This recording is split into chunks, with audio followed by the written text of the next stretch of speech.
Professor Furedi, Hungary and the Eastern European countries as a whole seem to be resisting better than the other European countries to this woke tidal wave.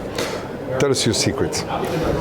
I think there are two reasons why we've been more successful in limiting the influence. One of the reasons is we had a very, very long history of oppression under the Soviet regime. People remember that, and people are therefore very suspicious of any ideologies that comes across as globalist, internationalist, that calls into question our national culture. The people are really much more protective of that than in the West. And I think for that reason, because of that experience, the Soviet Union, there's a kind of resistance to that, which is fairly powerful, fairly important.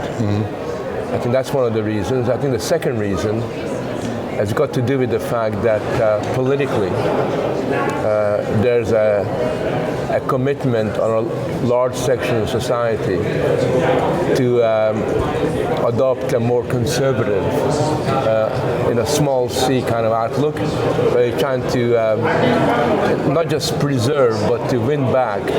And how is that, Professor? Is it because the people have a more religious reflex? Is it because of religion that they resist better? I see this in Portugal, for example, which is more profoundly Catholic. They also seem to resist better than the north of Europe. So I'm looking for what could be the underlying...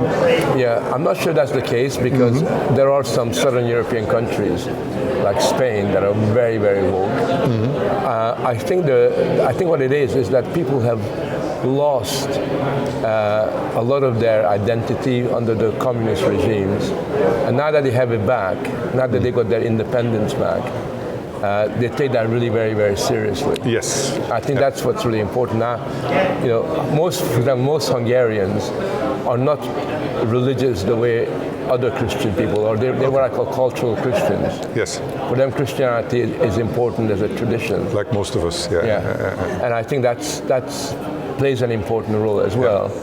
But it seems to me that it's because of the fact that people have learned to like and appreciate where they've come from more than in the West. They don't want to give that up. And wokeism is a direct challenge to that.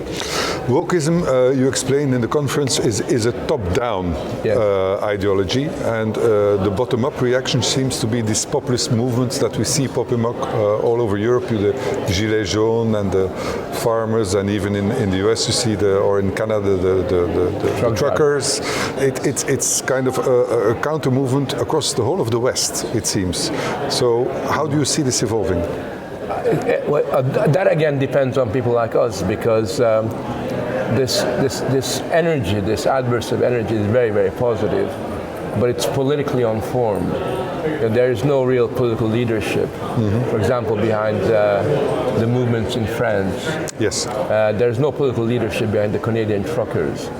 We're still at a very early stage. I have one more question about that. It's interesting you mentioned that about the leadership, and because I understand that Jordan Peterson announced on Joe Rogan that he was planning to make some kind of a platform to join forces like the WF is pushing all this ideology down. He wants to make some kind, if I understand correctly, he wants to make the counterpart to that. What do you think of these plans, and how should this look? Well, I don't think you can create this out of your pocket. Nobody can sit down and say this is the platform. I think what it requires is that people like you and I and others in different parts of Europe develop a communication strategy where we talk to each other more, decide what is the basic values and goals that we can agree on. Yes. And really give that clarity, make it sound popular for the rest of that. That's how we're going to do that. It's going to come about through a joint effort to basically put our brains together.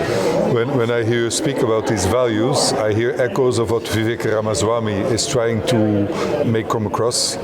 He says that we will never win the fight against woke if we don't formulate an alternative narrative which is grounded in our values that made the West great. Exactly. So and I'm open to other people maybe having disagreements with me what those values are. But as long, because Europeans have always argued about values and going back to 2,000 years, I think that's okay, as long as we, sort of bring to the 21st century these values and make them relevant for our times. And I don't mind if you're liberal in the old classical sense and I'm conservative, or even all left-wing ideals, as long as we understand that we've got a common responsibility for saving European culture and defending it against our political enemies. Professor, thank you very much for your time. Pleasure. Okay.